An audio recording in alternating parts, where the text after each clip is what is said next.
To lovers of true democracy, please remain peaceful, but do not be silent. Do not despair. No matter what happens, you spoke up, and you should be celebrated. Despite being disenfranchised, despite being deprived of your rights to vote, you have held on. Silence in the face of injustice borders on consent or even complicity. To those of you who have been paid, I am not even mad at you. It just hurts that you refuse to see the scheme. We can't all jump on a bandwagon simply because it's the trendy thing to do.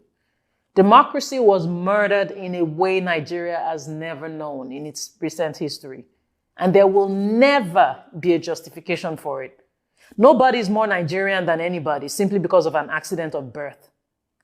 Ever heard of the bystander effect? Those who do nothing because it isn't popular to do anything suffer the consequences.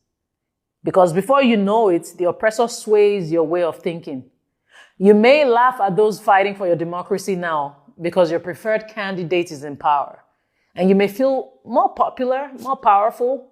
Some of those who were even at the forefront of the EndSARS protests have suddenly been demonized. Why?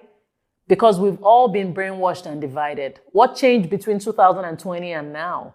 The same democracy we were all crying for is what only some are still crying for, but alone. Some were bought over. Why? Because everybody has a price, right? And this is simply because it no longer suits your interest, or so you think. What happened to some of the Sorosoke, aka the coconut head generation? Are you suddenly afraid to speak? Why? Because it serves your interest, or have you just maybe completely given up on Nigeria? Well, let me tell you. The Sorosoke generation has fallen prey to being cheated. Obedience weren't the only ones cheated. We all were, because we've been robbed of true freedom. You may hate those speaking truth to power now, but two things are inevitable.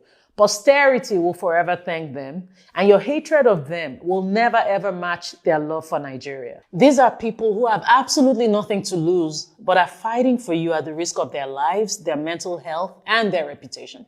You laugh because the intimidation and suppression seem to have favored you.